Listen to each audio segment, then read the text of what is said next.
네, 안녕하세요 여러분. 예술가의 비즈니스 시리즈를 마치고 예술가의 브랜딩으로 돌아온 어글리밤의 전혜원이라고 합니다. 예술가의 비즈니스는 우리 예술가, 크리에이터, 그리고 기획자들이 왜 브랜드를 만들어야 하는지 여러분을 설득하고 함께 배에 타기 위한 준비 단계였어요. 하지만 충분하고 치열한 고민을 하셨던 분이라면 이미 그것만으로도 많은 변화를 느끼시고 좋은 영감과 영향력을 받아가셔서 조금이라도 다르게 나아가고 있다고 생각을 하고 있습니다. 예술가의 브랜딩은 이제 진짜 해보는 거예요. 부딪혀 보는 겁니다. 우리만의 브랜드를 만들어 보는 것이에요. 보다 실전적입니다. 하지만 보다 더 추상적이에요. 어려울 거고요. 이제 예술이라는 게 조금 작아지긴 합니다. 큰 개념을 다룰 거고, 하지만 디테일하게 할 겁니다. 지금 굉장히 양가적인 이야기를 계속 하고 있어요. 큰 이야기를 다룰 건데 디테일하고, 실전적일 건데 추상적이다? 한번 해보시면 어떤 이야기인지 이해가 되실 겁니다. 브랜딩 작업이 그만큼 이상하고 어렵고 유치하면서도 정밀하다는 것을 먼저 말씀드리고 싶어요. 오늘은 예술가의 브랜딩 첫 번째 시각화에 대한 이야기입니다. 일단 어디서 굴러먹다 왔는지도 모를 제가 말하는 것보다는 사례들을 몇 가지 보여드리고 시작하면 조금 더 설득력이 있지 않을까 싶어요. 국내 대기업에서 가장 브랜딩이 잘 되어 있는 기업을 생각하면 아마도 많은 분들이 현대카드를 떠올리실 겁니다. 현대카드의 정태영 CEO는 브랜딩을 할 때 단어가 중요하다고 말씀하셨고요. 이 단어를 고르기 위해서 이미지를 모은다고 합니다. 이 이미지를 지나칠 정도로 수집하고요. 시각화의 교과서 같은 예시를 보여주고 있습니다. 저희는 단어를 약간 시각적으로 찾습니다. 이거 저희가 실제로 썼던 것이고요. 수천 개의 이미지를 모읍니다. 계속 그룹핑을 하다 보면 그 단어가 주는 의미가 뭔지 시각적으로 금방 해석이 되죠. 그리고 스몰 브랜드의 롤모델이죠. 스몰 브랜드의 브랜드 모베러웍스 역시 시각화 작업을 통해서 뭐 워크숍이나 어떤 회의를 하는 장면을 모티비를 통해서 많이 보여주기도 했었어요. 현대카드와 다른 점은 모티비 같은 경우는 포스트잇에 직접 브레인스토밍을 해서 단어들이나 문장들을 써가는 방법들을 사용했다는 것인데요.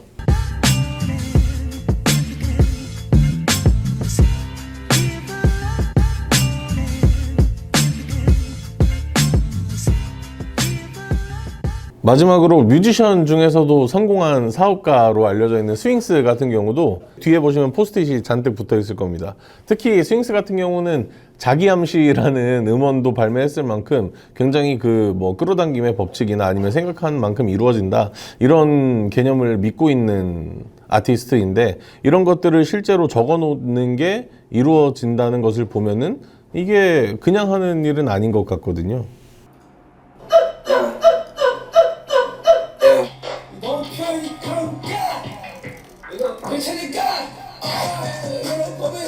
세 가지 예시를 보여드렸으니까 조금 이해가 되셨을지도 모르겠습니다. 우리가 만들 브랜드는 바로 나의 예술적인 감각과 역량, 그리고 메시지를 바탕으로 만들 겁니다. 앞으로 기준은 나예요.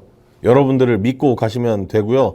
브랜딩의 첫 걸음인 시각화를 위해서 우리는 먼저 현대카드처럼 이미지를 모아볼 겁니다. 여러분들이 잘 아시는 핀터레스트를 한번 이용을 해볼 건데요. 폴더를 따로 하나 만드시고요. 내가 평소에 좋아하는 이미지를 떠올리고 최대한 비슷한 이미지를 가능한 많이 수집해 주세요. 이 이미지들이 여러분들이 만들 브랜드의 스탠다드가 될 것입니다. 바로 이미지를 만드는 게 어렵다면 모베러웍스나 스윙스처럼 내가 좋아하는 단어, 환경, 풍경, 문장, 분위기 등을 글로 적은 뒤에 그것을 핀터레스트에 검색하셔서 이미지를 역으로 찾아가셔도 좋습니다. 그리고 앞으로 우리가 많이 할 작업은 카테고리화하는 것입니다. 이미지들이 많이 모이면 어느 정도의 카테고리를 형성할 수 있을 건데, 저 같은 경우는 수십 장의 이미지를 힙합, 빈티지, 노을, 누아르 정도로 정리할 수가 있었어요. 그리고 다음에 이어서 하겠지만 이 이미지들을 바탕으로 카테고리화 한 다음에 그 카테고리 안에서 단어를 찾아낼 겁니다. 더욱더 정교한 단어를 찾을수록 여러분의 브랜드가 엣지 있어지겠죠. 조금 더 큰 개념일수록 여러분의 브랜드는 안정적일 테지만 남들과 차별화되지 않을 겁니다. 어글리밤이 대변할 수 있는 단어인 낭만이라는 단어는 위의 카테고리와 모두 교집합을 이룰 수도 있다는 생각이 드네요. 또 이 사진들로 우리는 브랜드 컬러도 설정해 볼 수 있습니다. 우리는 우리의 욕망과 감성에 따라서 이미지를 골랐고 그 이미지를 바탕으로 브랜드 컬러를 설정하는 이 과정에서 여러분은 논리를 느끼시나요? 아마도 모르긴 몰라도 나 그냥 색깔 이걸로 할래 라고 하는 것보다는 논리적이어 보이고요. 전체적으로 봤을 때 일관된 이미지를 보여줄 수 있을 것 같다는 생각도 듭니다. 여러분의 이미지를 하나로 묶어서 많이 사용된 색상을 추출해보는 도구를 소개해 드릴 건데요. 색상 추출 사이트는 유튜브에 링크로 걸어 드릴게요. 그리고 추측하건대 제가 좋아하는 플레이리스트 채널 리플레이님의 최근 영상 레이아웃이 아마 이 툴을 사용한 게 아닐까 합니다.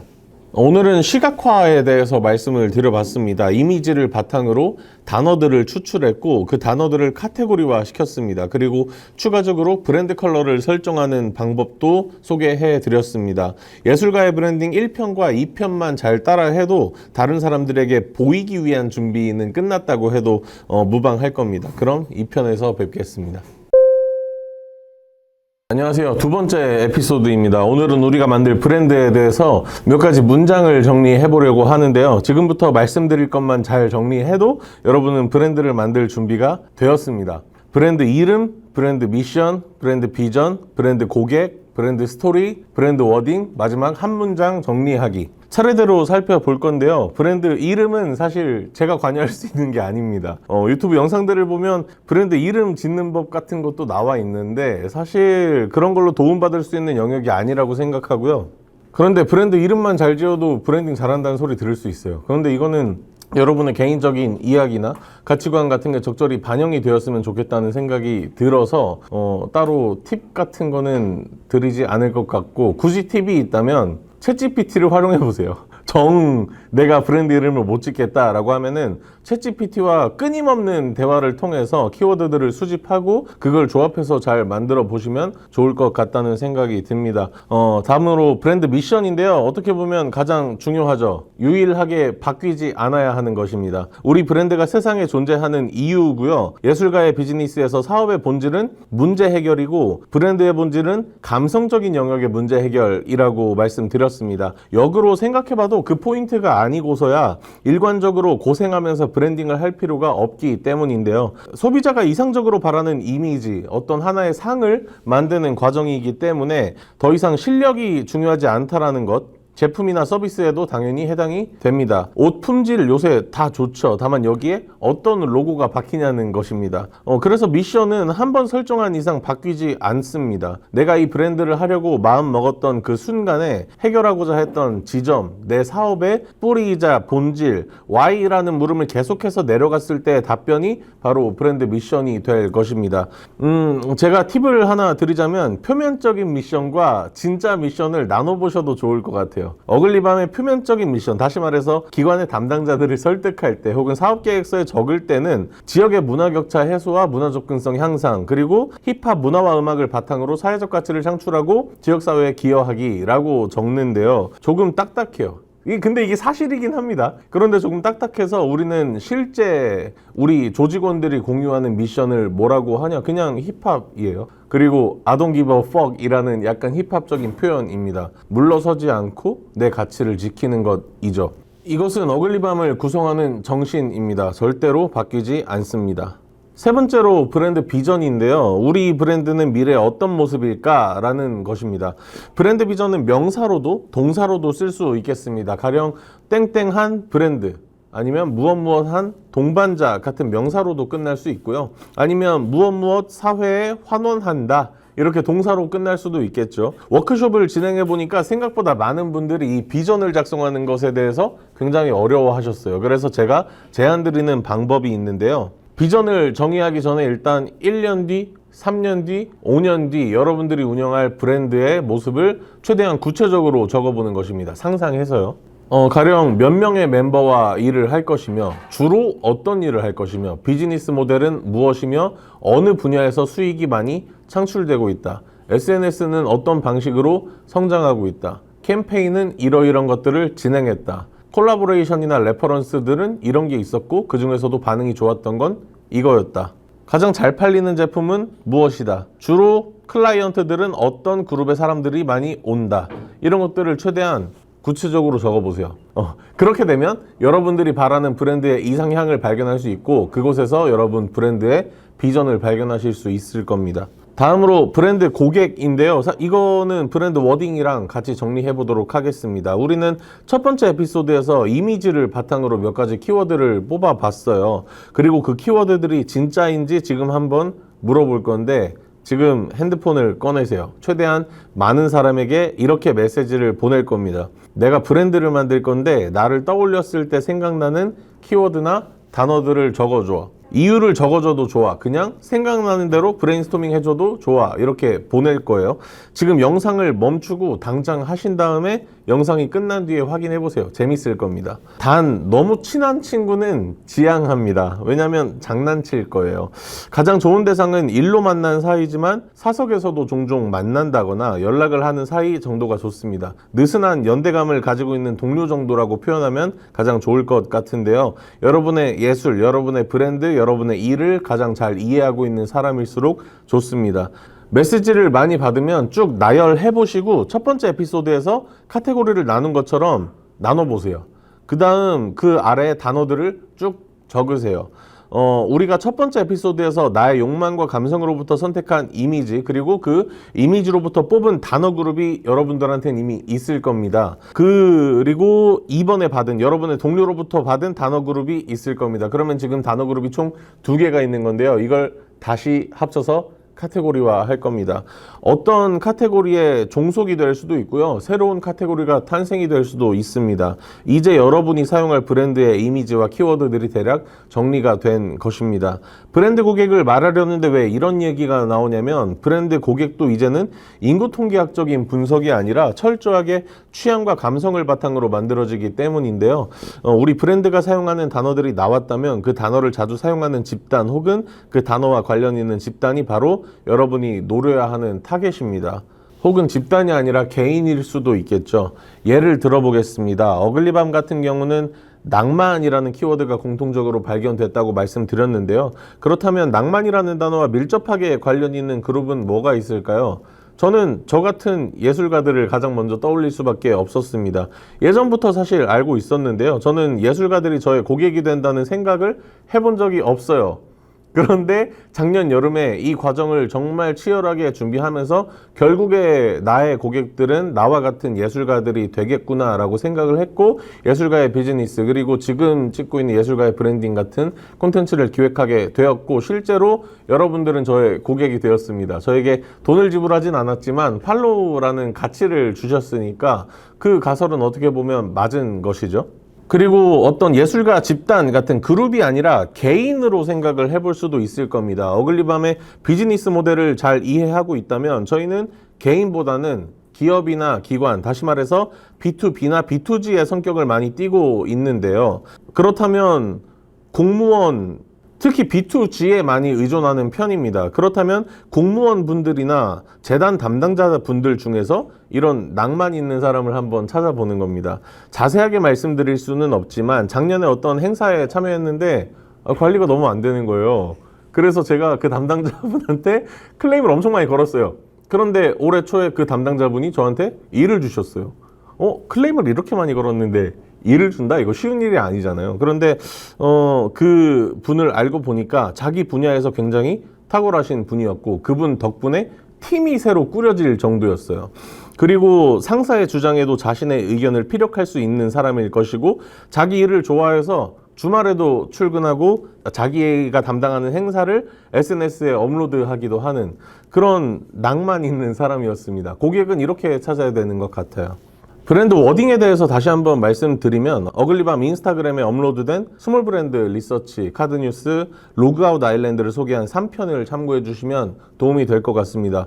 잘한다라고 말하는 브랜드들은 단순하게 언어를 뛰어넘어서 자신들만의 언어를 만듭니다. 굉장히 압축된 개념으로요. 예를 들면 콜린스의 콜린스 모먼트 같은 단어들이 그렇습니다. 브랜드 스토리는 여러분의 이야기를 고객들로 하여금 매력적으로 느끼게 해주는 장치입니다. 그리고 스토리는 사실 브랜드의 모든 것이라고 해도 과언이 아닐 텐데요. 정말 실력적으로 탑티어에 있는 좋은 제품, 소위 명품보다 우리가 브랜드의 제품을 사는 것은 가격적인 이야기를 빼고 이 브랜드의 스토리에 매료되었고 이 브랜드를 응원하고 이 브랜드의 메시지에 공감하기 때문일 것입니다. 스토리는 개인적인 이야기로 시작해도 좋고요. 여러분이 영감을 받은 곳에서 시작을 해도 좋습니다. 다만 소비자가 매력을 느끼게끔 진정성 있는 이야기라면 뭐든 상관이 없어요. 하지만 너무 길면 안 되고 5줄에서 6줄 정도로 한번 정리해 보시기를 추천드립니다. 마지막으로 브랜드를 한 문장으로 정리해보는 건데요. 예술가의 비즈니스 10편 마지막 편을 보시면 제가 만든 브랜드 5개를 각각 한 문장으로 정리해놓은 파트가 있어요. 그 파트를 참고하시면 도움이 많이 될 것 같고요. 이 한 문장으로 정리하는 스킬은 브랜드를 만들 때뿐만 아니라 사업계획서를 작성할 때, PPT를 만들 때, 마케팅 카피를 만들 때 등 수많은 곳에서 빛을 발휘하게 될 것입니다. 많이 연습을 하시고요. 이 한 문장 설명은 상황에 따라서 바뀝니다. 예를 들면 저희가 운영하는 카페 런디스타운의 가장 큰 한 줄 설명은 정적으로 기획하고 동적으로 채운 공간인데요. 하지만 콘텐츠를 소개할 때는 Everyday Chillin' 런디스타운이라고 하기도 하고 플레이리스트를 소개할 때는 런디스타운과 슬기로운 음악 생활 하세요 라고 말하기도 합니다. 오늘은 브랜드를 만들기 위한 텍스트를 정리해 봤는데요. 사실 모든 분들의 생각이 달라서 이렇게 디테일한 부분을 어떻게 정리할 수 있을까 고민을 많이 하기도 했습니다. 천천히 적어보시면서 따라오시면 될 것 같습니다. 감사합니다. 마케팅에서 제가 가장 좋아하는 이론이 있습니다. 마케팅 구루 세스 고딘의 보랏빛 수영장이라는 이론인데요. 아마 제 기억에는 모베르웍스에 져서 프리워커스에도 이 이야기가 잠깐 등장하는 걸로 알고 있습니다. 이 보라색 염색약은 가루 형태로 팔리는데 소량으로도 효과가 강력해서 수영장에 한 스푼만 넣어도 온통 진한 보라색으로 물든다. 하지만 이 염색약을 바다에 넣으면 별로 티가 나지 않는다. 최고의 일, 최고의 이야기를 나누고 변화를 위한 시도를 할 때는 널리 확산되고 지속적인 효과를 볼 수 있도록 가능성을 높여야 한다. 아무리 탁월해도 바다에서 시도하면 그다지 효과를 보지 못한다. 바다 대신 수영장을 찾아야 한다. 이런 이야기입니다. 정리하자면 타겟을 좁히라는 이야기입니다. 심지어 현대카드도 처음에는 타겟의 20%만 노리고 시작한다. 그리고 그 20%가 다음 10%, 다음 10%, 또 다음 10%에게 전파하도록 하라고 말하고 있습니다. 타겟 페르소나는 예전에는 이런 식으로 설정되었습니다. 어느 지역에 사는 어떤 성별의 어느 나이대의 누구. 그리고 제가 이 대본을 쓰고 있는 지금 2024년 3월의 어느 날 네이버에 검색을 해봅니다. 똑같이 알려주고 있더라고요. 그런데 여러분들이 좋아하는 브랜드들은 이제는 더 이상 타겟을 이렇게 설정하지 않죠. 예술가의 브랜딩 두 번째 에피소드에서 브랜드 타겟에 대해 간단하게 이야기해봤습니다. 오늘은 이걸 조금 더 자세하게 분석해보려고 하는데요. 예술가의 브랜딩 첫 번째와 두 번째 에피소드를 통해서 여러분이 이야기할 단어들과 문장들이 생겨났을 겁니다. 그럼 그 단어들과 문장을 바탕으로 타겟 페르소나를 설정해 볼 거예요. 먼저 표를 하나 만들어 볼 건데 Y축, 세로에는 여러분이 말할 단어들을 쭉 정리해 보세요. 그 다음에 X축, 가로에는 그 단어들을 바탕으로 나, 그리고 우리 브랜드는 어떤 모습이어야 하는지를 자세하게 구체적으로 여러 가지를 적어 볼 겁니다. 그리고 다른 하나는 그 단어들을 바탕으로 우리의 클라이언트는 어떤 모습이어야 하는지를 구체적으로 자세하게 여러 가지를 적어 볼 겁니다. 지난 에피소드에서 말씀드렸던 것을 더욱 자세하게 말씀드리면 낭만이라는 키워드는 어글리밤에게 굉장히 중요한 단어입니다. 이 낭만이라는 단어 덕분에 어글리밤은 손해를 볼지언정 창피한 짓을 하지 않죠. 그래서 몇 번의 적자를 보기도 했죠. 돈을 얼마를 주던 클라이언트가 일에 대해서 진정성이 없거나 변화를 하지 않고 하려던 일만 하는 사람이라면 저희는 그 사람과 일을 할 가치가 없다고 생각하기도 합니다. 이 낭만이라는 개념을 어글리밤의 고객에게 한번 적용시켜 보는 거예요. 어글리밤은 낭만 때문에 이러이러했다. 그렇다면 우리의 고객은 낭만이라는 키워드 덕분에 이러이러했다라고 정의를 해보는 겁니다. 어글리밤의 큰 비즈니스 모델 중 하나는 행사 기획입니다. 이 행사 기획이 필요한 곳은 어디일까요? 시청이 될 수도 있고 도청이 될 수도 있고 다양한 단체나 기관들, 기업들이 될 수 있겠죠. 이분들 중 어글리밤과 일하고 싶어하는 사람들은 아마 이런 사람이라고 상상하고 정의해보는 것입니다. 상사의 반대에도 자신의 의견을 피력하고 결국에는 성과를 올리는 사람일 것이다. 자기 분야의 자부심과 탁월한 능력이 있을 것이다. 자기가 맡은 행사에 애정을 가지고 SNS에 업로드를 할 것이다. 여행이나 독서를 좋아할 것이다. 심지어는 이런 것도 있어요. 인스타그램에 어떤 멋진 스토리를 올렸는데 사람들이 스토리 답장으로 여기 뭐야? 여기 어디야? 이런 걸 쿨하게 알려주는 사람일 것이다. 안 알려주는 사람이 있거든요. 예. 그런 사람들이 아닐 거라는 거죠. 그러니까 어글리밤에게 일을 맡기는 사람들은 기본적으로 쿨할 것이라는 생각이 있는 거죠. 이걸 단어별로 정리하는 거예요. 저는 낭만이라는 한 단어에서만 여러분들에게 이제 예시를 들어준 건데 단어별로 정리를 해보시는 겁니다. 제가 처음에 브랜딩 과정은 유치할 수도 있다라고 말씀드렸잖아요. 이 부분 때문에 그렇습니다. 하지만 이것을 정리하는 과정은 지금의 타겟 페르소나를 설정하는 것이나 과거의 타겟 페르소나를 설정하는 것이나 굉장히 구체적으로 정리한다는 사실은 변하지 않아요. 이것을 유치하다고 생각하면 안 될 것 같고요. 우리가 고생해서 굳이 이 작업을 해야만 한다고 말씀을 드리고 싶습니다. 단어별로 나와 우리 브랜드 그리고 클라이언트의 행동, 평소 모습, 가치관, 즐기는 콘텐츠 이런 것들을 설정하시는 겁니다. 더 이상 이 사람이 하루 24시간 중에 어디서 뭘 쇼핑하고 이런 걸 설정하지 마세요. 감사합니다. 예술가의 브랜딩 네 번째 에피소드입니다. 우리는 첫 번째 에피소드부터 세 번째 에피소드까지 브랜드를 기획했다라고 생각하시면 됩니다. 복습을 살짝 해볼게요. 가장 먼저 나 그리고 우리 브랜드와 어울리는 디자인, 무드, 컬러, 폰트 등의 디자인적, 시각적, 비주얼적인 레퍼런스들을 골랐고 그것을 바탕으로 기준 삼아서 작업을 해주시면 됩니다. 혹시 디자인이 필요하시면 저희한테 연락을 주셔도 좋고요.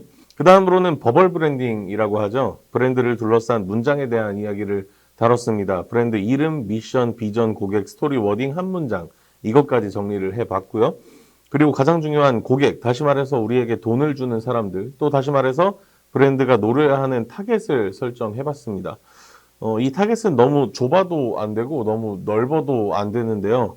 적절하게 우리가 돈을 벌 수 있는 시장의 규모는 되어야 하면서도 엣지 있어야 합니다.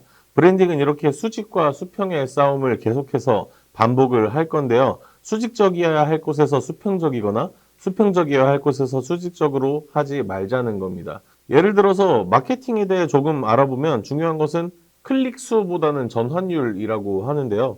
그런데 클릭 수 자체가 너무 적어버리면 함정에 빠질 수도 있는 거죠. 오늘부터는요, 브랜드 기획을 마치고 실행을 한번 해보겠습니다. 그 실행의 첫 번째로 우리가 해야 할 일은 커뮤니케이션 창구를 만드는 것입니다. 쉽게 말할게요. 유튜브, 인스타그램, 블로그를 개설하는 겁니다. 그리고 이 채널별로 역할과 전략을 한번 설정해 볼게요. 제가 대단한 사람이 아니기 때문에 오히려 제가 생각하는 기준이 보편타당할 수 있다고 생각하거든요.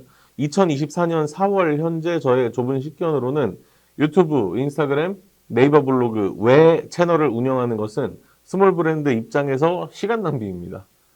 이거는 확언을 드릴게요. 만약에 여러분들이 저 채널이 커지시면은 다른 걸 운영하셔도 좋습니다.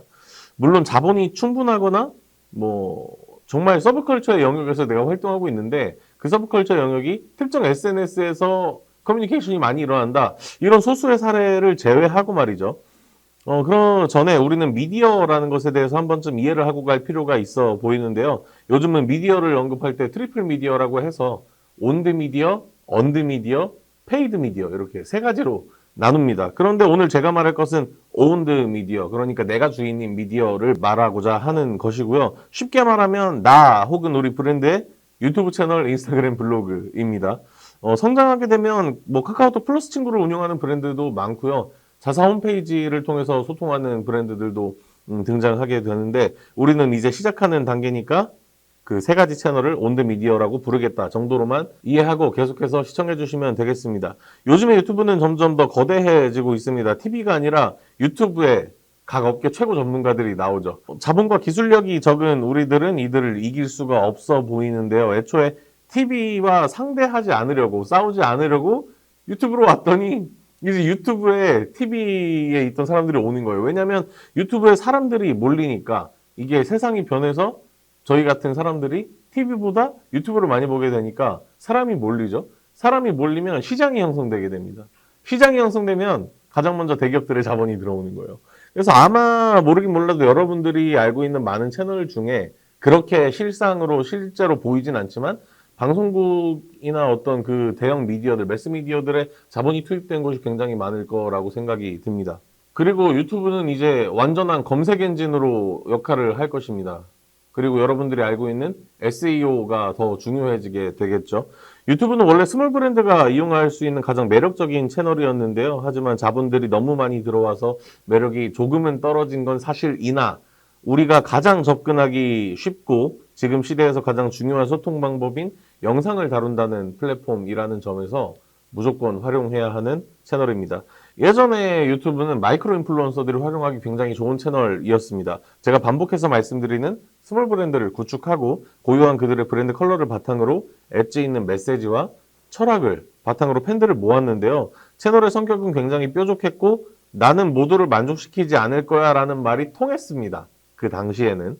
그런데 점점 유튜브가 네이버스러워지고요. 검색 엔진의 역할을 수행하게 될 것이고 아주 대중적인 매체로 자리 잡을 것입니다. 그러면 우리는 유튜브를 꾸준히 활용하긴 해야 하지만 유튜브에서는 수직적으로 강할수록 경쟁력이 오히려 약해질 수도 있다라는 결과를 초래할 수도 있어요. 유튜브는 우리의 브랜드 콘텐츠를 가장 잘 보여줄 수 있는 채널인데요. 10분 이상의 영상도 편리하게 볼 수 있는 인터페이스가 잘 되어 있습니다. 인스타에서도 그런 걸 시청해 본 적이 있는데 여기저기 재생바를 옮긴다거나 재생 속도를 설정하는 것에 대해서 조금 애로가 있더라고요. 그래서 유튜브는 여전히 사용을 해야 하고요. 그런데 우리는 영상을 편집하는 사람들이 아니기 때문에 콘텐츠를 기획할 때 어느 정도의 전략이 필요합니다. 저는 영상 편집에 들어가는 시간을 최소화하고 싶었어요. 그래야 지속 가능하다고 생각을 했으니까요. 제 주변을 보면 편집에 소요되는 시간이 너무 많이 들어서 유튜브를 포기하는 사례가 많았고 심지어 저도 5분 이내에 영상을 편집하는데 1시간이 넘게 걸려버리니까 너무 힘들더라고요. 그래서 미리 스크립트를 작성하고요. 심지어는 스크립트에서 쇼폼으로 만들면 좋을 만한 곳들까지 미리 표시하고 스크립트를 짜면서 영상의 썸네일과 제목에 들어갈 텍스트까지 생각을 합니다. 물론 추후에는 다양한 그림을 보여주기 위해서 영상의 포맷이나 기획이 바뀔 수 있겠지만 우리가 초기에 성장할 때는 여기에 노력을 최소한으로 들이고 최대한의 결과를 나타내 보자는 거죠. 다음은 인스타그램입니다. 마이크로 인플루언서들이 활동하기 좋다고 말씀드렸던 예전의 유튜브 역할을 대신하고 있는 것이 지금의 인스타그램인데요. 인스타그램은 유튜브와 달리 SNS의 성격을 강하게 띠고 있기 때문에 브랜드 컬러를 보여주는 것이 더욱 용이합니다. 시장이 이동하면서 인스타그램의 마이크로 인플루언서 수가 급증했는데요. 상향 평준화가 되면서 예전에는 1,000명에서 1만 명 사이의 팔로워를 보유한 사람들을 마이크로 인플루언서라고 불렀는데 지금은 최소 1만 명 이상은 돼야 어느 정도의 영향력이 확보가 되는 것 같아요. 인스타그램은 두 가지 전략으로 가볼 수 있을 것 같은데요. 저 같은 경우는 팔로워 1만 명을 달성하기 전에는 릴스만 주구장창 올렸습니다. 릴스의 확산력이 엄청나거든요. 그리고 1만 명을 달성한 뒤에는 카드뉴스를 기획하게 됩니다. 릴스는 확산, 카드뉴스는 유지. 팔로워들이 더 이상 빠져나가지 않도록 하는 장치들이고요. 실제로 제가 게시물 인사이트를 공유해 드릴게요. 조금 극단적이긴 하지만 하나는 카드뉴스, 다시 말해 피드 중에서 가장 높은 참여율을 기록한 게시물, 또 다른 하나는 릴스 중에서 가장 높은 참여율을 기록한 게시물입니다.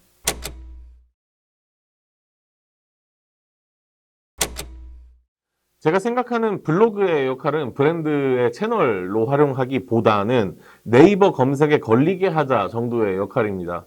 여전히 우리나라 검색 엔진 1위는 네이버입니다. 어떠한 정보를 찾을 때는 유튜브나 구글보다 네이버의 검색을 먼저 하는 편이고요. 물론 근미래에는 이게 바뀔 수도 있겠습니다만 현재 이야기를 하고 있습니다. 그래서 네이버에서는 글을 예쁘게 쓰는 게 중요하지 않아요. 내가 걸리게 하고 싶은 키워드를 제목과 본문에 4번에서 5번 이상 반복하고 사진도 관련 있는 사진을 4장에서 5장 이상 사용하시고 글자 수도 약 1200자 정도 이상만 쓰시면 여러분이 할 수 있는 가장 간단한 최적화가 완성이 되는 겁니다. 실제로 네이버에 청주 랩레슨이라고 검색을 해보세요. 마케팅 비용을 사용하고 있는 청주 내 실용음악 학원보다 어글리밤에서 쓴 게시물이 가장 상위에 노출될 것입니다. 청주 랩레슨을 붙여서 써도 되고요. 청주 랩레슨을 띄워서도 해보세요. 이 띄워쓰기는 글이 바뀌긴 하는데 여전히 제게 최상위권에 랭크되어 있거든요. 그리고 심지어 청주 랩학원이라고 쳐도 저의 게시물이 나옵니다. 왜냐면 저는 SEO 이런 거 잘 모르고 최적화 방법도 모르는데 방금 말씀드린 것만 반복해서 한 거예요. 4번에서 5번의 키워드 반복, 4장에서 5장의 사진 사용, 그리고 1200자 이상의 글. 여러분이 제가 말씀드린 게시물을 아마 눌러보시면 글을 그렇게 예쁘게 잘 쓴 게 아닐 거예요. 철저하게 네이버 검색했을 때 노출되게 하자라는 의도와 목적을 가지고 쓴 글입니다. 그리고 블로그에는 여러분의 어떤 창작보다는 여러분들이 진행했던 프로젝트의 포트폴리오를 정리하시는 게 좋아 보입니다. 실제로 제가 업무 제안 전화를 여러 번 받았을 때 유튜브를 보고 오신 분도 계시지만 블로그를 검색해서 찾아본 분도 계세요. 특히 저희처럼 지역에서 활동하는 사람들은 시장이 좁기 때문에 그 지역에서의 검색을 따라가기가 더욱 용이할 수도 있겠다는 생각이 듭니다. 예를 들면 청주 랩학원, 청주 랩레슨 이미 키워드 잡았으니까 다음에는 청주 랩 공연 아니면 청주 케이터링 이런 걸 잡아볼까? 좀 자랑을 너무 많이 하는 것 같은데 청주 디저트 케이터링 쳐도 1등 나와요. 런디스타운 나와요. 제가 청주에서는 디저트 케이터링 엄청 많이 해봤잖아요. 근데 대전에서도 딱 한 번 한 적 있거든요. 근데 그거를 최근에 썼어요.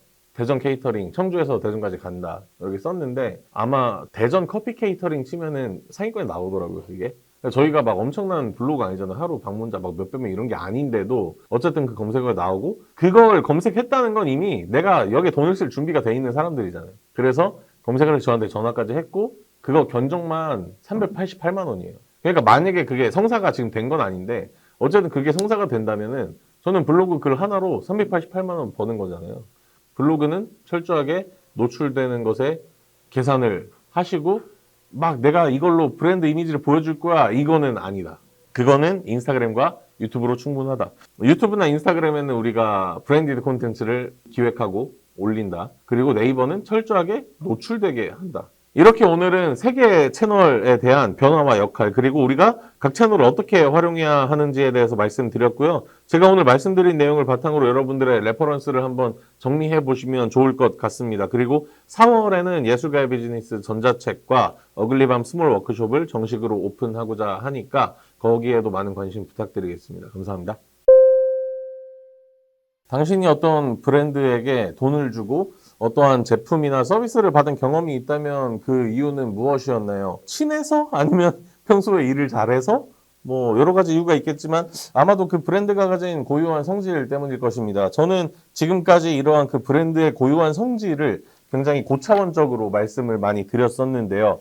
예를 들면 X축과 Y축을 바탕으로 여러분의 차별화 지점을 한번 만들어 봐라. 아니면 여러분이 좋아하는 것과 잘하는 것을 섞어서 차별화 지점을 만들어 봐라. 이런 것들이 있었는데 다 사실이에요. 사실이고 중요한 내용인데요. 만약에 이런 지점까지 고민이 힘들다. 실제로 워크숍에서도 많은 분들이 굉장히 힘들어하신 지점입니다. 그렇다면요. 내가 가진 기술이나 현장에서 남들과 다른 점 하나만 보여줘도 여러분에게 도움이 된다는 이야기를 한번 해볼까 하는데요. 저는 이걸 브랜드의 킥이라고 그냥 불러볼게요. 왜냐하면 제가 자주 보는 요리 프로그램에서 셰프들이 가진 무기를 셰프의 킥이라고 하더라고요. 제가 들은 사례는 이렇습니다. 많은 사진 작가님들이랑 작업을 해본 클라이언트가 있는데 어느 날은 처음으로 같이 일해본 작가가 작업이 끝난 후에 가장 잘 나온 사진 하나를 액자에 담아서 클라이언트에게 선물을 했다고 해요. 그 이후로 클라이언트는 작가를 바꾸지 않고 그분이랑만 일을 했다고 합니다. 그 선물이 좋아서일 수도 있고 이렇게까지 사후에도 신경을 써주는구나라고 감동을 받았을 수도 있겠죠. 다음은 제 이야기인데요. 청주에는 기억록이라는 회사가 있어요. 기록 전문가 집단이라고 하는데 여기 대표님도 항상 작업이 끝나면 제가 나온 사진을 저한테 따로 보내주세요. 저는 이게 기분이 되게 좋더라고요. 실제로 그 사진이 제 개인 SNS에 업로드 된 적도 있고요. 거기서 저희도 배웠어요. 그죠? 저희 PD님이랑 같이 어떤 행사 같은 걸 촬영하면 제가 파일 쫙 받아서 제가 연락처를 가진 사람들한테는 제가 직접 사진을 다 일일이 보내줍니다. 이거 굉장히 귀찮은 작업인데요. 받은 분들이 한 분도 빠짐없이 너무 좋아해요. 당황하시는 분들도 가끔 계시지만 어쨌든 긍정적인 이미지를 만든다는 것에는 변함이 없습니다. 그리고 저희는 거기서 멈추지 않고 영상 작업을 의뢰 받으면 예를 들면 행사 스케치 촬영을 의뢰 받으면 약간 서비스 개념으로 쇼폼 콘텐츠를 2개 정도 더 제작해 드리죠. 이것도 클라이언트 분들이 굉장히 좋아합니다. 우리 채널에 업로드할 게 더 생기니까 당연한 걸 수도 있겠죠. 그리고 저는 이렇게 미디어에 노출되는 걸 좋아해요. 어제도 이제 CJB라는 방송도 촬영하고 왔고, 어쨌든 무대에 서는 것도 익숙하고 카메라 앞에 서는 것도 편하고 그러다 보니까 마케팅적으로 제가 직접 이렇게 나오는 경우도 종종 있는데요. 어글리밤 인스타그램의 예전 콘텐츠를 보시면 저희가 약간 광고처럼 행사를 홍보했던 콘텐츠가 몇 개 있어요. 약간 연기 요소도 좀 들어가는 것들이 있는데, 그거를 이제 저희 지역의 기획자분들이 청주에서 이런 걸 할 수 있는 회사 대표는 전혜원밖에 없다라고 말씀하신 적이 있습니다. 그게 시작이었을 수도 있는데 작년에는 저를 비롯해서 제가 섭외한 분들과 같이 TV에 나갈 광고를 처음으로 촬영하기도 했죠. 이렇게 남들과 다른 지점 하나만 있어도 사람들은 여러분의 브랜드를 기억할 것입니다. 이제 다음으로 말씀드릴 내용은 여기서 한번 더 들어갈 건데요. 정리를 한번 하고 갈게요. 첫 번째, 굉장히 논리적이고 깊은 고민을 통해서 차별화 지점을 찾아내면 자연스럽게 완성에 가까운 브랜딩을 할 수가 있다. 제가 지금까지 예술가의 비즈니스와 이 전까지 말했던 내용들입니다. 그렇다면 여러분들이 생각하시는 대로 하면 돼요. 이 레벨까지 오셨다면. 그런데 그게 어렵다. 두 번째, 현장에서의 특별한 지점이나 관리에서의 특별한 지점 단 하나, 제가 표현한 브랜드의 킥만 찾아도 여러분이 거주하는 지역 같은 엄청나게 크지 않은 시장에서는 주목받을 수 있다라는 것입니다. 그리고 지금부터 말씀드릴 내용이 세 번째인데요. 마케팅 퍼널을 기가 막히게 완성하면 여러분의 제품이나 서비스를 구매할 수밖에 없게 됩니다. 여기서 제일 중요한 것은 구매할 수밖에 없는 이라는 단어인 것 같아요. 마케팅 퍼널이란 잠재 고객이 여러분들을 알게 돼서 구매까지 이르는 단계를 퍼널, 그러니까 깔때기 모양으로 정리한 모델을 말하는데요. 일반적으로 인지, 고려, 결정 세 가지 단계로 나뉜다고 합니다. 그런데 제가 말씀드리려는 건 이렇게 단계별로 이론을 공부하자는 게 아니라 이것도 단 하나의 차별화 지점이에요. 그런데 마케팅 퍼널이라는 그 구조 안에서 한번 생각을 해보자는 겁니다. 어떻게 다른 브랜드와 다르게 어떻게 팔 것인가 하는 지점인데요. 한 2년 전까지 제가 아는 퍼널의 가장 스마트했던 사례는 브랜드의 어떤 퍼널은 아니지만 무료 체험 기간 제공 정도였던 것 같아요. 왜냐하면 저도 올해 2월 초에 일본에 갔었는데 그때 아시안컵이 한창 하고 있었거든요. 쿠팡 플레이가 안 되더라고요. 그래서 유료 VPN을 다운받고 무료 체험 한 달. 한국 돌아가면 바로 취소해야지 했는데 한번 결제했어요. 그러니까 바보 비용 낸 건데 어쨌든 저한테는 성공적인 비즈니스 퍼널이 아니었나 라는 생각이 들고요. 지금 생각하는 가장 스마트한 사례는 이겁니다. 어글리밤 인스타그램의 팀 블랙템퍼 카드뉴스 혹은 유튜브에 올린 팀 블랙템퍼의 현실조언 시리즈를 보신 분들이라면 알 수도 있겠어요. 저는 런디스타운이라는 카페를 운영하고 있고 커피를 제대로 하기 위해서 2020년쯤에는 대전에 있는 학원을 다녔어요. 그곳에서 국제 바리스타 자격증을 취득했고, 그런데 카페 준비를 앞두니까 이론은 이제 알겠는데 실무를 손을 못 대겠는 거죠. 뭐 청소하는 방법이라든지 메뉴를 만드는 방법이라든지. 그러다가 팀 블랙템퍼라는 브랜드를 알게 됐어요. 팀 블랙템퍼는 자격증 교육을 하지 않습니다. 오로지 바리스타 트레이닝에 집중하는 브랜드인데요. 그래서 열심히 배우고 이제 오픈을 앞두고 원두를 골라야 하는데 저는 팀 블랙템퍼의 원두를 사용을 했습니다. 실제로 로스팅 대회에서 수상도 하신 분이기도 했고, 제가 서울에서 제주까지 다양한 원두를 먹어봤을 때 물론 순간적으로 더 맛있는 원두도 있었지만 제가 이걸 매일 먹어야 한다고 생각했을 때 가장 적절하고 적합한 것은 팀 블랙템퍼의 EP2라는 원두였거든요. 저는 이게 엄청나게 중요한 마케팅 퍼널이라고 생각했어요. 구매할 수밖에 없다라는 거죠. 어글리밤은 아직 제품이나 서비스를 정식으로 오픈하지 않았지만 여러 가지를 구상하고 있습니다. 어글리밤은 제품을 산 사람들을 대상으로 매일 한 곡씩 좋은 노래를 추천하는 오픈 카톡방 링크를 선물하면 어떨까라는 고민을 하기도 했고요. 이 스크립트를 쓰다 보니까 결국 현장에서의 다른 점을 보여준다는 브랜드의 킥이나 고객이 제품을 구매하는 과정인 마케팅 퍼널 모두 브랜드 경험이라는 하나의 단어로 표현할 수 있겠다는 생각이 듭니다. 1화에서 말씀드린 것처럼 브랜드의 기획이 고도화되고 실행 단계로 갈수록 점점 예술이라는 키워드들이 사라지고 있는데요. 그렇게 느끼실 건데요. 하지만 이미 브랜드를 기획하고 실행하는 과정에서 여러분들이 생각하는 지점이 자연스럽게 녹아들고 있다는 것도 함께 기억해 주시면 좋겠습니다. 당장 저만 해도 방금 음악 선물을 하면 어떨까라고 고민했던 것처럼 여러분의 예술가적 역량을 마음껏 담아보시면 좋겠습니다. 다음 에피소드에서 뵙겠습니다. 우리는 지금까지 예술가의 비즈니스 콘텐츠를 통해서 비즈니스에 대해 이해하고 사업을 시작할 환경을 구축했습니다. 그리고 예술가의 브랜딩 콘텐츠를 통해서 나만의 브랜드를 기획하고 실행하기 시작했는데요. 지난 4화에서 어떻게 보면 브랜딩의 시작이자 끝이라고 할 수 있는 미디어 이야기를 했습니다. 요즘 시대 브랜딩의 가장 중요한 지점은 커뮤니케이션이라고 말씀을 드렸고, 그래서 일방적인 전달 매체인 매스미디어보다는 팬들이 브랜드의 콘텐츠에 참여하고 의견을 달고 소통할 수 있는 온드미디어에 대해서 강조한 바도 있습니다.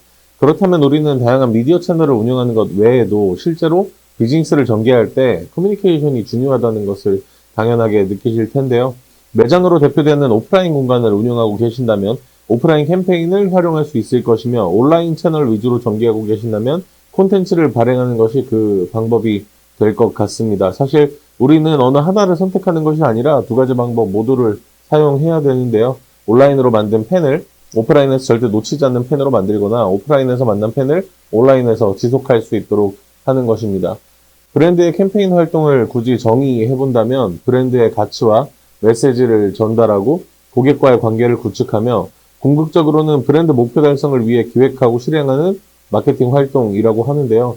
제가 조금 더 구체적으로 덧붙여 본다면 일정한 기간이 있는 것 같아요. 물론 영구적인 것도 있습니다. 어떠한 매장 자체가 캠페인의 일환일 수도 있죠. 가령 이 카페 런디스타운은 어글리밤의 첫 번째 캠페인이자 매장입니다. 런디스타운이 도시를 지배하자는 뜻이니까요. 청주의 유지가 되고 싶은 저의 소망을 담은 매장이라고도 할 수 있겠습니다. 그리고 이따가 말씀드리게 될 테지만 오롤리데이의 해피어 마트나 비해피어 캠페인 같은 경우도 비슷한 영구적인 캠페인이라고 볼 수 있겠습니다. 그리고 보통 한정된 기간 때문에 캠페인은 일시적인 이벤트처럼 보이기도 하는데요. 다음으로는 보통 일반적인 매장이나 온라인에서는 경험하기 힘든 브랜드 경험을 주기 위해 특별한 공간을 무대로 하는 경우도 많다는 것입니다. 제가 경험한 대부분의 캠페인은 그래서인지 팝업 스토어라는 장치를 주로 사용했던 것 같아요. 제가 직접 경험한 사례들과 시장 조사를 하면서 매력적이었다고 생각하는 사례들을 몇 가지 말씀드려 보도록 하겠습니다. 캠페인에 대한 이야기지만 기간이 비교적 정해져 있고 특별한 메시지를 위한 이벤트나 팝업 스토어에 대한 이야기로 확장될 수 있다는 점을 미리 말씀드립니다. 가장 먼저 저희 콘텐츠 단골 손님이죠. 모베러웍스 이야기인데요. 모베러웍스 501 캠페인에 대한 이야기입니다. 모베러웍스는 일과 노동에 대한 이야기를 하는 집단이고, 이 그룹의 원 메시지는 A Little Joke for Free Workers입니다. 어찌되었건 일에 대한 이야기를 하지 않을 수 없고, 그 첫 번째 캠페인으로 5월 1일 노동자의 날을 노동절로 명명하는 것부터 시작을 했죠. 그리고 2020년 5월 1일에 두나띵 클럽과 함께 웰컴 투 두나띵 클럽이라는 행사를 열었어요. 이름은 두나띵이지만 누구보다 일에 진심인 사람들의 콜라보레이션이 굉장히 인상적이었습니다.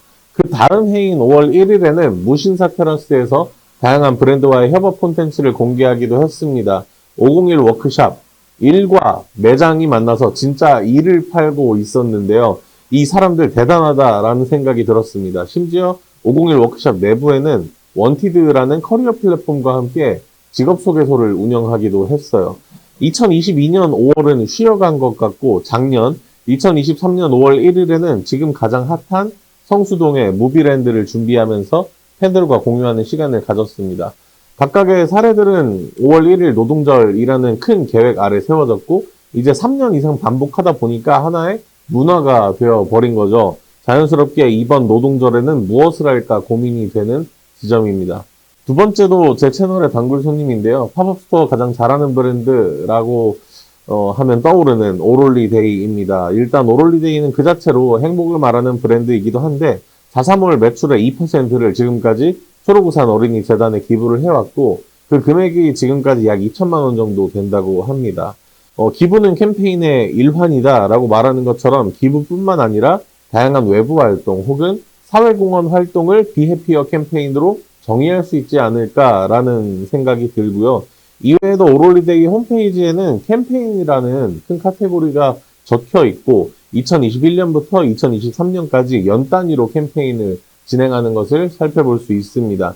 특히 작년에 What Makes Me Happy라는 캠페인은 성수에서 팝업 스토어와 함께 진행을 했었고, 그 진행 방식이 무척이나 기억에 남기도 했습니다. 그리고 아까 말씀드린 해피어 마트 같은 경우는 원래는 팝업 스토어를 제안받아서 준비하다가 백화점 컨셉을 내놨다고 해요. 그런데 그 컨셉이 그대로 오롤리데이의 쇼룸이 되면서 해피어마트라고 이름을 지은 것인데 저는 이것도 하나의 캠페인으로 받아들여지는 것 같습니다.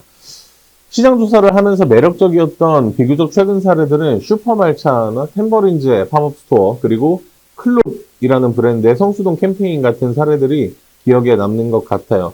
제가 지금까지 말씀드렸던 사례들은 제가 뭐 구체적으로 설명드리기보다는 인터넷에 다양한 후기들이 나와 있으니까 그런 것들 참고하시면서 여러분 브랜드에 적용을 시키면은 훨씬 좋은 결과를 기대할 수 있을 것 같습니다. 어글리밤도 작년에 캠페인을 하나 했는데요. 봄보야지라는 캠페인이었습니다. 아마 저희 콘텐츠를 많이 보신 분들이라면 저희가 운영하는 플레이리스트 채널과 동명이라는 것을 눈치채셨을 수도 있는데 봄보야지라는 유튜브 채널은 여행자를 위한 플레이리스트를 제공하고 여행과 음악이라는 키워드가 어글리밤이 지향하는 부분과 맞닿아 있죠. 그래서 어글리밤은 현대백화점에서 여행과 관련된 콘텐츠와 책을 배치하고 플레이리스트를 구성해서 청음실을 열기도 했었고요. 해당 음악들을 DJ 퍼포먼스로 보여주기도 했습니다. 청음실 뒤로는 여행 음악들을 추천받기도 했어요. 제가 여행을 가서 직접 찍은 사진 그리고 에세이, 현지에서의 다양한 굿즈나 기록들을 보면서 여행지를 생각하며 고른 음악들을 듣는 시간 동안만큼은 간접적으로 여행을 느낄 수 있다고 생각을 했고 많은 팬분들이 생기기도 했습니다. 이 청음실 콘텐츠는 백화점 말고 이 자리에서 진행을 하기도 했는데 하루는 제가 외부에 행사를 나가 있었어요. 그런데 어떤 분이 다가오시더니 런디스타운 사장님 아니냐. 오늘 제 지인이 양양에서 청주로 온다. 런디스타운 청음실 때문에. 라고 말씀하셨거든요. 굉장히 감사한 일이었고 그 청음실 콘텐츠를 한 달 반 정도 진행을 했었는데 그 이후에도 많은 분들이 청음실 없냐라고 문의를 주셔서 아예 런디스타운에 오면은 청음실이 있으면 어떨까? 그런데 그게 여행이 주제가 아니라 우리가 말하고자 하는 다양한 주제에 대해서 월 단위로 바뀔 수도 있고 뭐 분기 단위로 바뀔 수도 있는 그런 콘텐츠를 준비하면 어떨까라고 지금 고민하고 있는 상태입니다. 그 외에도 동명의 봄보야지라는 앨범을 발매하기도 했고 저희 채널을 팔로우하시는 분들과 뮤직비디오를 함께 찍기도 했었죠. 그리고 카페에 새로운 메뉴를 내보이거나 런디스타운의 모든 포스터를 여행 포스터로 바꾸기도 했습니다. 제품도 몇 개 새로 만들었는데요. 여행과 관련된 캠페인이다 보니까 여행용품을 만들고 싶었어요. 그래서 필름로그와 함께 협업한 필름 카메라, 그리고 레디백, 에코백, 또 뭐가 있었죠? 제가 직접 괌 사진을 찍었는데 그걸 바탕으로 한 독서대 같은 것들을 만들었습니다. 그리고 현대백화점 팝업 스토어 현장에서는 많은 분들이 여행과 관련된 메시지를 키링으로도 표현할 수 있게 저희가 체험존을 만들어 놨어요. 물론 유료였지만. 그래서 각국의 어떤 랜드마크라던가 봄보야지 로고라던가 비행기나 야자수 같은 그런 것들을 키링에 붙이면서 자기가 원하는 여행의 형태를 발산하는 그런 콘텐츠를 만들기도 했습니다. 그렇게 캠페인을 한번 진행을 하고 나니까 이제 우리가 말하고자 하는 바가 명확해지는 것 같았고요. 그 이후로 여전히 저희 카페 앞에는 캐리어가 하나 놓여져 있는데 이제는 여행과 관련돼서 다른 활동을 하지 않아도 캐리어만 보고도 여기는 여행을 좋아하는 사람이 만들었나 혹은 이 카페에는 여행과 관련된 어떤 메시지가 있나 라는 생각을 무의식적으로 하게 하는 것입니다. 캠페인 활동 너무 재미있어요. 사람들이 알아보고 기사도 나고 좋아해 주시고 그런데 명심할 것은 캠페인 자체가 마케팅 활동의 일환이라는 것입니다. 캠페인에 과몰입하게 되면 결과적으로 마케팅 비용은 비용대로 쓰는데 계속 손에 남는 게 하나도 없는 그런 현실을 발견하게 될 수도 있어요. 그래서 제가 제안하는 캠페인의 활용 방안은 위에서 말씀드렸던 우수 사례처럼 많은 사람들에게 알릴 수 있는 이벤트나 팝업 스토어나 팬들이 참여할 수 있는 콘텐츠를 계속하는 게 아니라 바꿔가면 계속하는 게 아니라 연 단위로 혹은 월 단위로 하나의 주제를 정해서 그것들을 철저한 기획 아래 제공하셨으면 좋겠고요. 그리고 그 기간 동안 멋진 브랜드 경험을 제공하신 다음에 방송이나 언론에 소개되는 것은 물론 SNS에도 충분히 입소문을 낸다라고 상상을 하시면서 진행을 하시는 것, 그리고 그 활동을 매번 반복을 해서 문화로 만드는 게 참 좋다고 생각을 합니다. 대표적으로 아까 모베럭스 말씀드린 것처럼요. 만약에 연 단위 활동이 힘들다라고 하시면 우리 가게는 혹은 우리 브랜드는 매월 말이 되는 어떤 이벤트를 진행해 라고 하는 것도 괜찮겠죠. 그러면 1년이면 벌써 12번 그 캠페인이 반복되는 거니까요. 사람들이 확실하게 각인할 수 있는 것은 더 좋아 보입니다. 그런데 아마 힘들지 않을까, 월 단위로 계속하게 된다면. 그리고 월 단위로 계속할 때 브랜드를 경험한 고객분들이 할인받아서 좋다, 아니면 뭐 그냥 멋있는 공간이어서 좋다 라고 생각하는 것보다는 이 브랜드가 왜 이런 기획을 했고 나는 거기에 참여하고 있다 라는 생각을 가지게 하는 장치들이 굉장히 중요해 보입니다. 오늘은 오프라인에서의 커뮤니케이션 방법인 캠페인 활동에 대해서 말씀드렸는데요. 다음에는 온라인에서의 커뮤니케이션 방법인 콘텐츠에 대해서 말씀드리도록 하겠습니다. 감사합니다. 어글리밤이 진행하는 워크숍의 아웃풋은 앞으로 꾸준히 연재할 온라인 콘텐츠를 함께 기획하고 연재하는 것입니다. 그리고 유의미한 반응이 올 때까지 제가 같이 피드백을 해드리고 있는데요. 그런데 한 분이 이런 콘텐츠를 제안했습니다. 저는 인테리어를 좋아해서 사무실을 예쁘게 꾸몄는데 이런 걸 소개하는 콘텐츠는 어떨까요? 라고 하셨어요. 여러분은 이 콘텐츠에 대해서 어떻게 생각하시나요? 3초만 생각하고 넘어갈게요. 저는 이렇게 물어봤습니다. 그 다음은요? 그러니까 답을 하지 못하시더라고요. 제가 오늘 말씀드리고 싶은 주제는 콘텐츠의 연재와 확장입니다. 저는 그분께 이렇게 말씀드렸습니다. 참고로 이분은 이미 비즈니스를 하고 계신 분이어서 채널도 어느 정도 활성화가 되신 분이었어요. 첫 번째, 사무실 인테리어라는 게 대표님 브랜드를 팔로우 하시는 분들이 좋아할 만한 주제인가요? 그리고 두 번째, 사무실 인테리어를 소개한다면 아무리 디테일하게 잡아도 2회에서 3회면 콘텐츠가 종료될 텐데 그 다음은 어떻게 하죠? 라고 물어본 거죠. 첫 번째 질문은 사실 오늘의 주제인 콘텐츠의 연재와 확장에 대한 이야기가 아니라 브랜딩 그 자체에 대한 이야기가 되는 거죠. 어떻게 보면 타겟과도 관련이 있을 겁니다. 대부분 짬뽕이 맛있다고 해서 막 줄 서서 유명한 집에 들어갔는데 굳이 짜장면을 시키진 않을 거예요. 물론 짜장면 시키는 분 있을 겁니다. 그런데 굉장히 소수겠죠. 마찬가지로 물론 이 채널에 사무실 인테리어 관심 있는 분이 계실 겁니다. 올려도 보실 거고요. 그런데 굉장히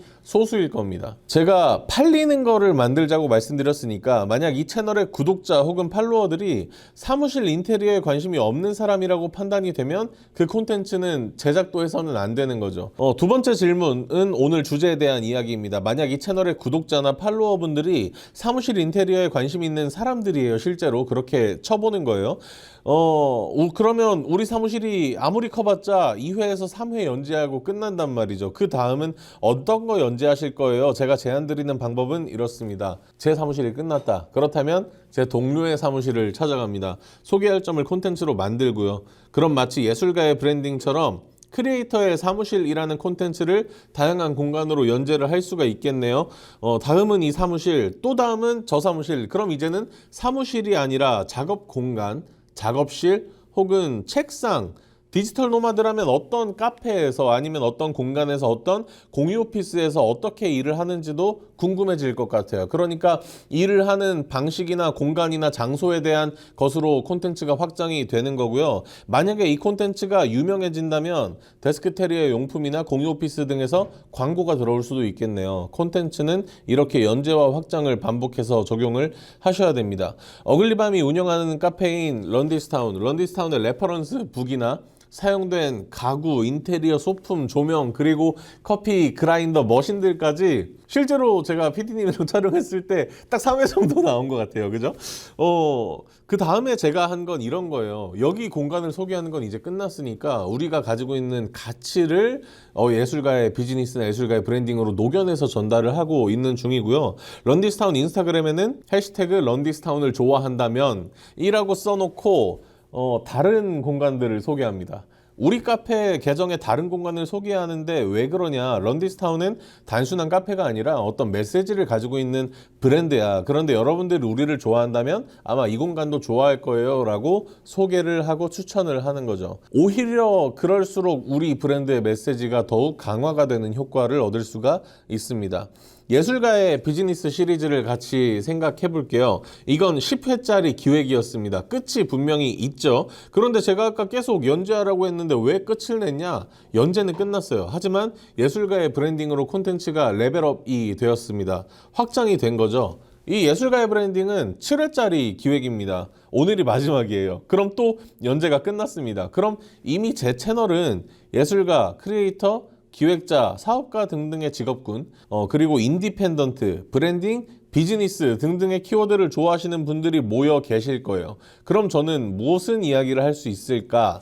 자, 예술가의 비즈니스에서 언급했던 레퍼런스라는 걸 사용해서 고민을 한번 해보는 겁니다. 제가 평소에 좋아하는 이동진 평론가님 많이 이야기를 했었는데요. 이동진의 파이아키아라는 채널을 한번 살펴볼까 합니다. 일단 우리가 이동진이라는 사람을 좋아하는 이유는 그의 지적인 매력 때문일 가능성이 큽니다. 그런데 이동진님이 갑자기 이 채널에서 게임을 한다거나 아니면 야외에서 액티비티를 즐긴다거나 여행을 가서 먹방을 한다면 조금 이상하겠죠. 물론 팬심으로 저는 다 보겠지만 이 채널은 영화평론가라는 이동진님의 직업 덕분에 영화 이야기가 주된 콘텐츠지만 종종 책에 대한 이야기도 합니다. 그런데 우리는 왜 영화 채널에서 책 이야기를 하냐고 되묻지 않아요. 왜냐하면 이동진 평론가님이 평소에 책 이야기를 많이 하기도 하고 영화에 대한 매력이라기보다 지적인 매력 덕분에 이동진 평론가님을 좋아하는 것이기 때문입니다. 그래서 이 콘텐츠들의 전개가 충분히 납득이 되는 거죠. 돌아와서 예술가의 비즈니스, 예술가의 브랜딩, 그 다음에 제가 기획한 콘텐츠는 예술가들이 자립을 위해 참고하면 좋은 책 혹은 추천하는 채널 혹은 콘텐츠를 분석하는 영상이 되겠습니다. 이 시리즈는 이제 끝이 없어요. 무한으로 연재를 할 수가 있어요. 10회, 7회 이렇게 끊어지지 않고 책과 영화와 SNS는 하루에도 몇 개씩 나올 테니까요. 플레이리스트라는 콘텐츠에는 사실 변화가 많이 없을 것 같습니다. 하지만 그 안에서의 새로운 변화와 확장도 당연히 가능하겠죠. 일단 여러분이 플레이리스트 채널을 기획한다면 어떤 기획을 하시겠어요? 재생바를 잠시 멈추고 생각해 보셔도 좋습니다. 저의 대답은요, 어글리밤의 카드뉴스 콘텐츠에서도 소개한 리플레이님으로 대신하겠습니다. 플레이리스트는 선곡한 음악들의 나열이라고 생각할 수도 있겠지만 이 채널에서 보여주는 기획은 이렇습니다. 첫 번째, 일반적인 플레이리스트인데요. 리플레이님은 상황을 뾰족하게, 제가 좋아하는 말로는 엣지 있게 설정할수록 몰입감이 좋다라고 말씀을 하셨습니다. 두 번째로 아티스트 시리즈인데요. 썸네일에 뮤지션의 이름을 크게 박아놓고 그 뮤지션에 대한 음악을 틀어놓습니다. 세 번째, 오래도록 고맙도록이라는 제목의 연말 결산 플레이리스트인데요. 한 해 올린 플레이리스트에 첫 곡을 모아서 만든 플레이리스트라고 합니다. 이게 3년이 넘어가니까 지난 시간에 말한 이 채널의 문화가 되어버린 거죠. 모베러웍스의 501 워크숍처럼. 네 번째, 광고인데요. 광고도 기획된 것이냐라고 할 수 있겠지만 이 채널에서는 기획 콘텐츠의 일부로 받아들여지고 있습니다. 다섯 번째, 약 한 달 전에 새롭게 아티스트 이름 대신 망원이라는 키워드가 크게 적힌 썸네일이 떴어요. 설명을 읽어보니까 마포구의 로컬 큐레이터 도보 마포님과 망원, 홍대, 연남, 공덕 등 각 동네의 분위기를 담은 음악과 공간, 사진을 소개한다는 설명글이 있었어요. 그런데 이게 광고일 수도 있고 그냥 단순하게 협업 콘텐츠일 수도 있어요. 두 분 다 마포구에 거주하시니까. 그런데 동네 이름을 크게 박은 로컬 시리즈라고 이걸 한다면 도보마포님과의 콜라보레이션으로 끝나진 않을 것 같다라는 것이 저의 추측입니다. 제가 마케팅이라는 걸 배우면서 하나 추천받은 채널이 있어요. 생활코딩이라는 채널인데요. 구독자가 34.6만 명입니다. 크죠? 그런데 첫 영상 올린 게 12년 전이에요. 그리고 영상 개수가 4,300개입니다. 그리고 또 하나 알게 된 이번에는 사람 료님인데요. 제가 알기로는 런던 베이글 뮤지엄이 엄청난 히트를 치면서 알려지신 분 같아요. 물론 그전에도 당연히 유명하셨겠지만 이분의 인스타그램 게시물은 7,500개입니다. 7,500개. 축적된 시간이 어마어마하다는 것이고 이분이 그냥 런던 베이글 뮤지엄 파운더여서가 아니라 이분의 글과 감각을 좋아하시는 분들이 예전부터 조금씩 쌓였다는 이야기입니다. 그런 와중에, 그런 도중에 런베뮤가 런칭되었으니까 어떻게 보면 료가 런베뮤 덕분에 유명해진 게 아니라 료라는 사람이 이미 있었기 때문에 브랜딩이 되었기 때문에 런베뮤가 유명해진 건 아닐까 하는 물음을 당연하게 해볼 수 있는 것 같습니다. 오늘은 콘텐츠의 연재와 확장에 대해서 말씀을 드렸는데요. 마지막에는 다시 꾸준함에 대한 이야기로 마무리를 지었습니다. 저도 유튜브나 인스타그램 엄청나게 키워보고 싶었어요. 어글리밤 오리지널 채널이 아니라 어글리밤 콘텐츠 채널을 가보면 저도 몇 년 전부터 이런저런 시도를 많이 해보기도 했던 흔적이 남아있을 겁니다. 물론 제가 지금 뭐가 됐다고 이런 말씀을 드리는 건 아니지만 다만 방법을 깨달았다 정도로 말씀을 드리고 공유를 하는 입장입니다. 공연으로 돈을 벌기, 아니면 지역에서 인디펜던트로 살아남는 것, 방송을 출연하는 것, 인스타 팔로워 1만 명이 넘는 것, 이런 것들을 몇 년에 걸쳐서 제가 바랬던 옛날의 제 모습을 하나씩 이뤄가는 것 같아요. 이번 썸네일은 스윙스의 과거 명언인 우사인 볼트가 왜 세계에서 가장 달리기가 빠른 사람인지 알아요? 인데요. 이 다음에 나오는 말은 끝까지 갔기 때문이에요 입니다. 우리 모두 끝까지 가보기로 하고요. 지금까지 예술가의 브랜딩이었습니다. 감사합니다.